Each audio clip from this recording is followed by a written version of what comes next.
you race your bicycles down the alley? Yeah. Oh, okay. You know. Yeah, just fun times. Just like childhood fun times. Okay. We try to see who could go the fastest down 2 blocks on the alley.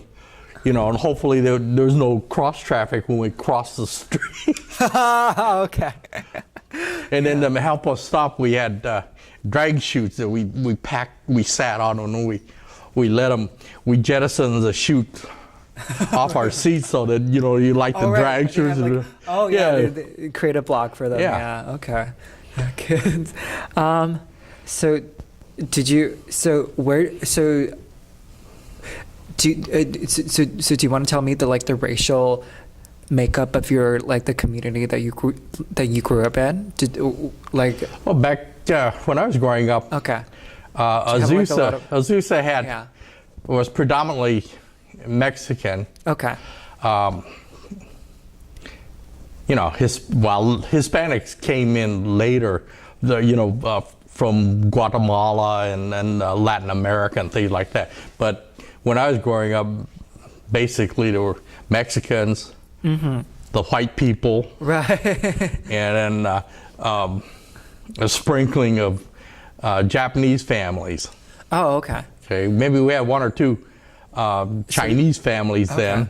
So you were the few Japanese Asian families there. Yeah. Okay. But see, what they did was they always clumped the Asians together, regardless of whether you were Chinese or Japanese or whatever, you know. Right, yeah. Did you get along with the other the Hispanics and the Chinese people in Oh yeah. I mean, it's not like there wasn't any so-called racial tensions like they are today. Yeah, okay. You know, there's nothing like that. So you would say it was less tense back then, than it is right now. Yeah. So where do you live right now? I live in Azusa still. Oh, you still live in Azusa? Okay. Yeah. Oh, okay. Has it changed over the years? Has it? All the people that I grew up with, they moved out. Okay, but you were still now. They're all moving back in. They're all living in the houses that they grew up in. That's really interesting. Why did that happen? Well, the parents and the grandparents died, and they left the house to their children. Okay. So, yeah, they start moving back in. So we've got most of the same families that was originally living there. They're back living in the same place now. Wow, that's got to be quite an experience.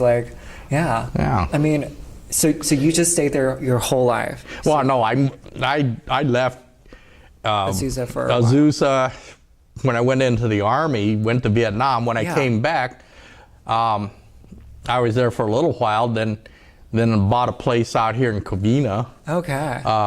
Was there for about maybe 15 years. Okay. And then when my parents grew older and they needed help, I moved back in with them. Yeah, they didn't want to move into my house because I lived in a split level. They didn't want to climb the stairs and things like that. Yeah. Okay. Do you mind telling me when you were recruited to the Army and you're off to Vietnam to fight? When was that? Well, we went. We were. And that's where the what 60s and the 60s was really messed up. Yeah. They caught this one individual. He was bribing 2 of the clerks at the Pasadena, the Selective Service Board. Yeah. He was bribing them to keep him at 2S, the student deferment. Okay. And he wasn't going to college or anything. Right. Okay. They caught him, and they immediately took everybody that was registered under 2S from February, March, April of 1966, and immediately turned them, took their 2S classification away and made them 1A. So what happened was that we eventually, about 1,800 of us, we were in classes one day. Okay. And then 2 days later, we're down at the Selective Service That is crazy. And Oh you my know, God. taking our physicals, and you know, they're telling us, yeah, you guys are good prime candidates. Oh my God. You know, So basically, you didn't have a choice to like go. No. So you were just. Oh my God. we got drafted. Right. We got Oh. drafted. The some people who didn't want to take the chance of going Right. to the Army. Yeah. Well, they joined like the Air Force and the Navy. Okay. Yeah, so they wouldn't that was have like so they lighter? wouldn't have to go to Nam. Yeah. Okay. Oh, okay. But And back then, what they were doing was they'd take, I'll say 6 guys. You're in line. 5 guys would go. They'd designate Army. The 6th guy would be designated for the U.S. Marine Corps. okay. Yeah, they did that. That's what they were doing in their you know, the great wisdom of the armed force. So you were in the. I was in the Army. So you were in the like. Do you work? Like they gotta assign you something like. Do you work like for I don't know like some people like cook, some people like. I don't know, Well, now they actually found out. Well, see, my dad and my uncle. Right. They were they were soldiers. They were 1-1 Bravo, which is Okay. combat infantry. Okay. So they decided, Yeah, it was- you You're in got like an- good genes. You're going to be combat infantry as well. Oh my Yeah. God. Were you scared? Were you scared? Were you how old were you when you were drafted? I was about 18 years old? no 20. 20, okay. 20. 20 Yeah. years old? Okay. Yeah. So that was in 68, 69. 69, August of 69 when I went August in. of- Oh, okay. Okay. Uh-huh. And then by Christmas, you know, December 69, we'd already gone through our basic training. We'd finished our advanced individual training, what they called AIT. And then they gave us a 21-day leave, and we were supposed to, at the end of that, we were supposed to report to Travis and go to Vietnam. Who's Travis? Travis Air Force Base. Oh, that okay. was the departure up in San Francisco. Oh, okay. You know, Oh, so wow. to Oh, take wow. the big You were warbird across. right. So you were in college while they Yeah. drafted you.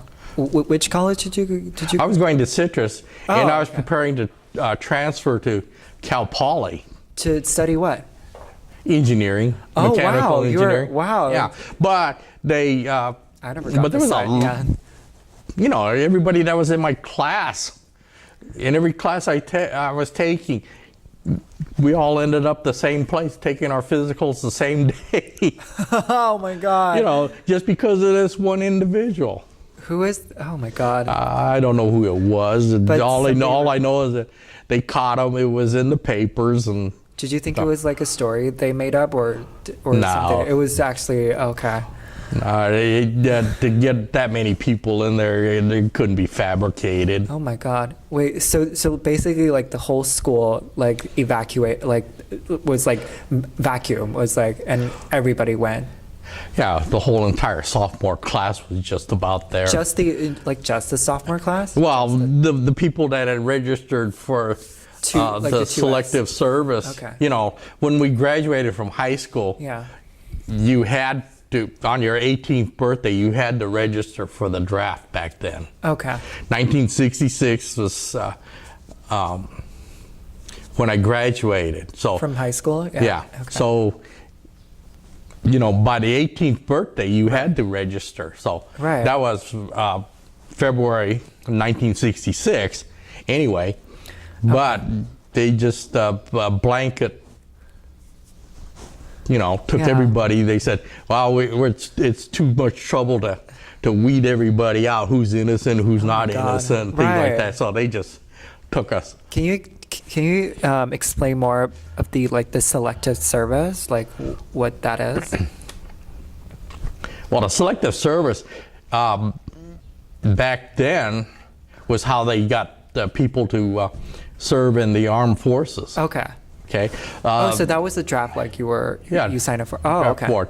The selective service, well, what they do, they were taking 1966, 1968, Like you would not 67, exactly- 68, 69 was at the height of the Vietnam War. Yeah.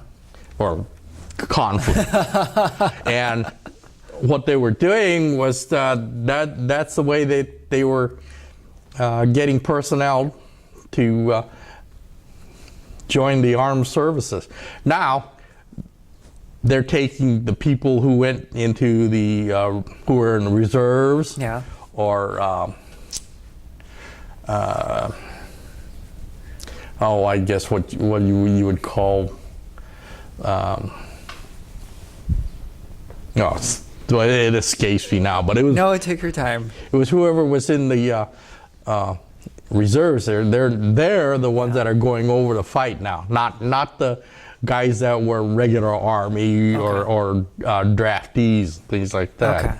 So from 1960s, late 1960s, 1975, then everything started changing. Mm-hmm. And they were the people that going over the fight were the reserves and that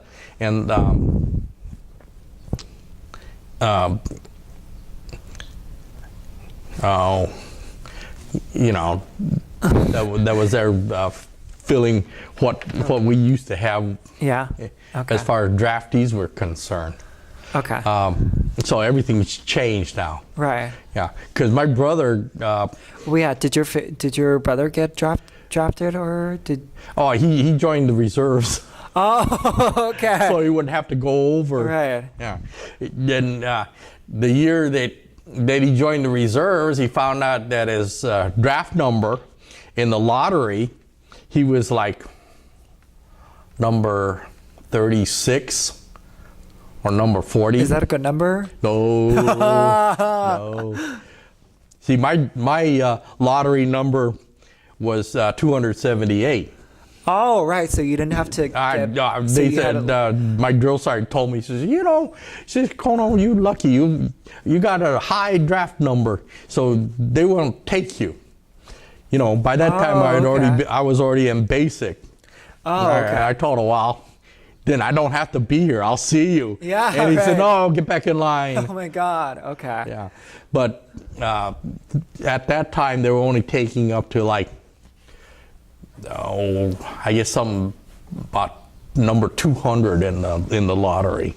Oh, okay. 200 and lower than that? Yeah, and lower. Okay. So I was 278. So I was very very lucky. high. Yeah.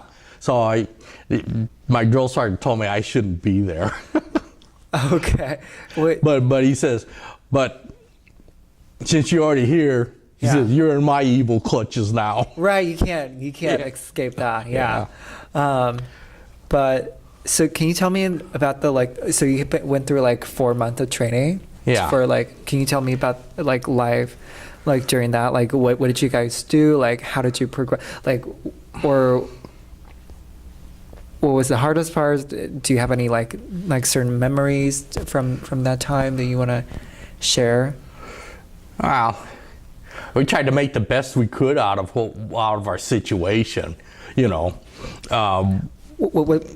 was that hard for you? Is it just did you get? Were you used to it, or were you just felt kind of uncomfortable with all the training, all the stuff they asked you to do? No, they just, we just kind of I guess we kind of laughed it off and acted like we were gone to summer camp or something like that. Okay. So otherwise, you'd be crying every night. Right, I know. Yeah. Some guys couldn't take it. Yeah.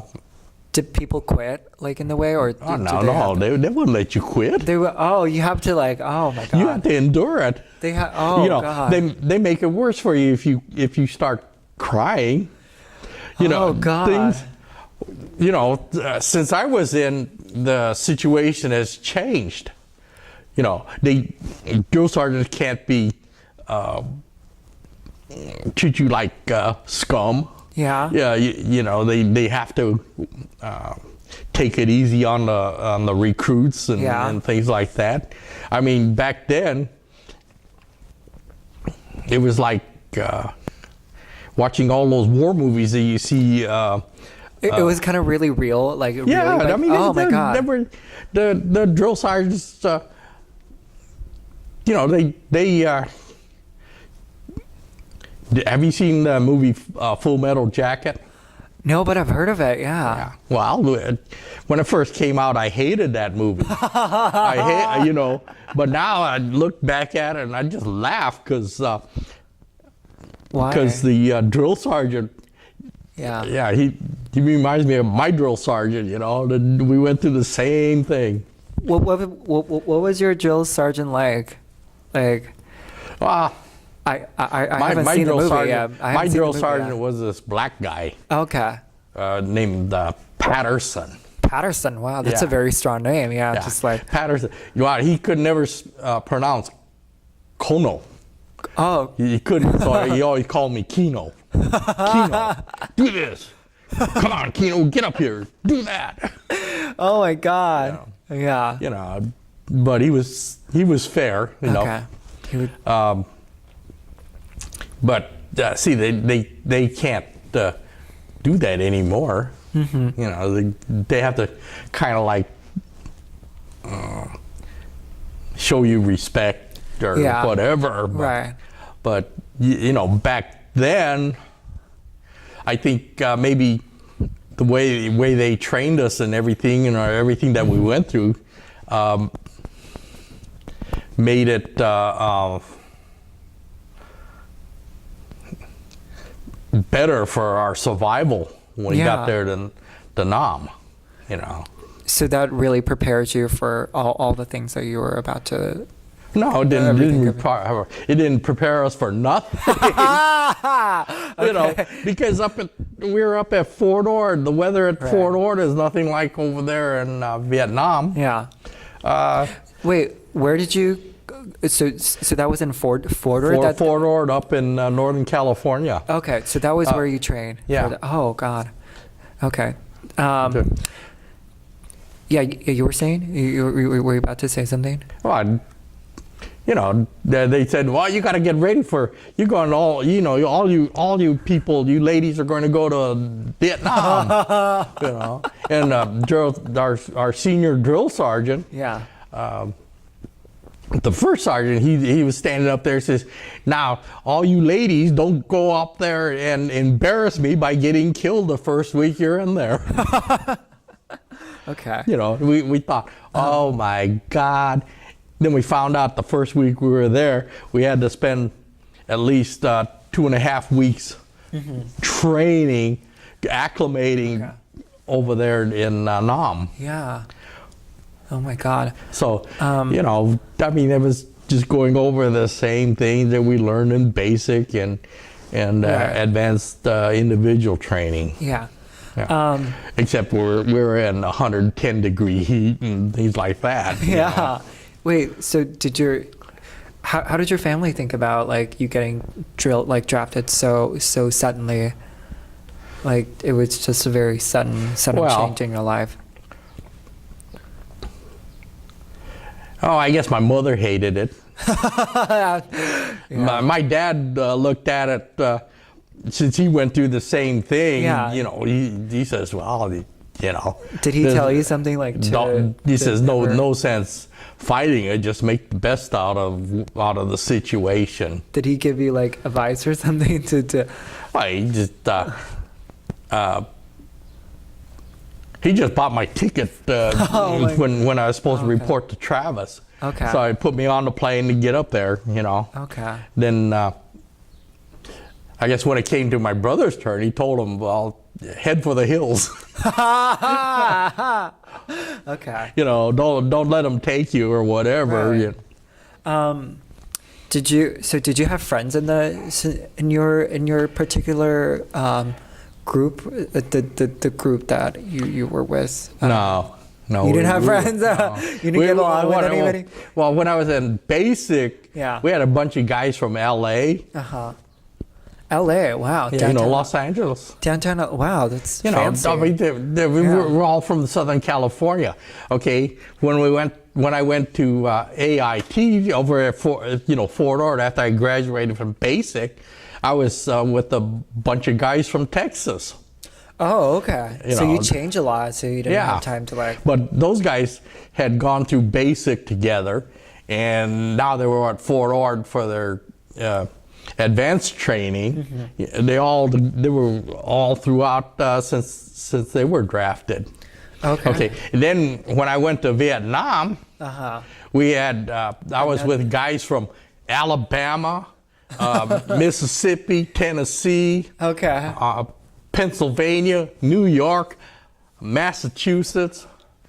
So you were just Yeah. like a bunch of people Yeah, a mixed bunch together. of people, and yeah. there was only about two guys from California in there, you know. Okay. Do you still remember any of them, or are you still in contact with any of these people that you were talking about? Not really. Okay. But I still remember them. Yeah. You know. Was there anybody in particular that you remember? Like I remember. like that give you like a very you know, strong impression. Buddy of mine, Bob Bakeshka, was from New Jersey. Okay. Salvador Buccalo was from New York. Bruce Atner was also from New York City. So you got along with these new And then Glenn Langlois. New England people, yeah. Yeah, and man. Scott Glenn, they were from Indiana. We had guys from Mississippi, Kentucky. This one guy in particular, Irby, and we had Wild Bill McCory from Mississippi. Oh wow, okay, down in the Yeah. river, yeah. So we had a lot of people from all over. Oh right, Yeah. okay. Do you have any anecdotes with these people? Well, all these guys, they were, you know, Hispanic, white, black. I was the only Asian in my unit. Did you feel uncomfortable with being the only Asian in your unit? Yeah, when I had to walk point. because you know, back then, Okay. if you weighed like 120 pounds Yeah. or less, you looked just like Charlie. You know, and the guy at the tail end of the Okay. company file, you know, all he does is he sees somebody that looks Asian that's Yeah. up there, and you got dirty fatigues and whatever, and you know, and he's already yelling that, hey, we see somebody, and they're firing. Oh, okay. Oh my God. Yeah. So that was like, so you said you went to Vietnam, you trained for 2 weeks, and did you just go into battle right after that, or did you like? No, still show- we went to our home unit and spent about a week there. But I was kind of like hoping to get out of there, because all we did was sort of scrub down the barracks and you know, clean the restrooms and stuff like Oh my that. God. Okay. What? You had to do that. Who else is going to do it? And they always get the new guys coming in there that do that, you know. Yeah. So then we get shipped out to the fire bases after that. We went to like Fire Base Gladys out in the middle of nowhere. That was right on the border of the Dong Nai River. Yeah. Okay, one of the biggest rivers there in South Vietnam. Okay. Dong Nai River. Yeah, Dong Nai River. they called it the Song Dong Nai. Okay. But it was like trying to. If you've ever seen the Mississippi River, where it's about maybe in places where it's almost a mile wide. Yeah. That's Well, how wide it was. The Dong Nai River was Even wider. was about that wide. During the dry season, the water may have been 10 feet deep. And then during the rainy season, the water would be about like 20 feet deep. Oh, wow. Okay. You know, because of the rains and things. Wait. So you went in the rainy season or the dry season? Yeah, we were there for very. for during the monsoons and Yeah. Oh my God. afterwards. You know. Yeah. So we went through the heat, Yeah. which was maybe like 110 degrees in the jungle, and if it rained in the morning, all the wet and everything dried up in 30 minutes after it stopped. You know, it starts raining at 7 o'clock in the morning, Yeah. and it's finished by 7:30. Then by about before 8 o'clock, everything's dry and steaming again. You know, Wow. from the humidity. Were you kind of used to this particular You don't get used to that kind of thing. No, nobody gets used to that. I would No, assume. Yeah. No. Okay. But I think the worst things that we had to get used to was not so much fighting Charlie, Yeah. the North Vietnamese army, the NVA, or the Red Chinese. Yeah. Wait. So okay. So let me just clarify this. So you call the Vietnamese Charlie? Yeah, well, that was the Viet Cong. Viet Cong. Yeah. Okay. Oh, okay. Because the initials for Viet Cong, VC, Okay. is Victor Charlie. Oh, okay. Okay. Charlie, okay. And then And you said there were Red Chinese and Red Chinese, yeah, so they were in Cambodia. Oh, okay. Okay, but we had to deal with the NVA, the North Vietnamese regulars, the army. You know, that was November Victor, Alpha. You know, Okay. that's what they were called, and you always referred to them as Mr. November Victor Oh, Alpha. okay. Yeah. Okay. But- Did you like actually go into battle like with Yeah, with all these- the main mission when we were there originally, Yeah. you know, they told us that we were going out there to search and destroy. Right. Was to go out there looking for the Viet Cong or their North Vietnamese Yeah. representatives, but you know, we're supposed to find the bunkers and or their base camps, things like that. You know, when I got there, there was called search and destroy. Then they tell us, no, we got to be more friendly to the media. Yeah, it's not search and if you get interviewed by the newspaper people. You got interviewed by the newspaper people. Well, they had people out there that came up, like American meme. American, European, or whatever. You know, you don't tell them search and destroy. You're not out there. You know, that's a bad connotation to the Right. army. Okay. So they were called search and seizure. So your sergeant had put a lot of emphasis on PR and just like. Well, no, it was the LT, the lieutenant, that did Oh, that. okay. Yeah, sergeants didn't care. Okay, yeah. You know. So that was your original plan, but Yeah. but But it changed. But it changed. It changed like over. to what? To actually go into combat? To actually go into. Well, the combat was always there. Yeah. You know, but the terminology, what we had to use for, as far as being politically Yeah. correct and for, you know, what we told the public, we had to change the terminology and Like things. how did you have to change it? Well, you know, you just couldn't say you were going on a search and destroy mission and Right. Okay. and you know, whatever you found you were going to blow up or Okay. whatever. You know, you had to kind of like tone down your rhetoric. Right. Okay. Do you? So is a combat scene like what we see in like do you know like films like Forrest Gump or like Apocalypse Now or just like all these kind of like Oh yeah, well they're dealing with the personnel.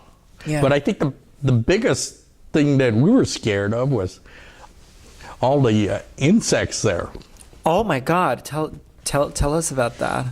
Well, you know, over here, if you catch a centipede, it's only about maybe 3 or 4 inches long. Yeah. Yeah, jungle centipede in Vietnam were 18 inches long. Oh my God! You know, and they like to, Bite people? oh yeah, they'd like to crawl up your pant legs and things like that. Did you ever have horrible experiences with these bugs?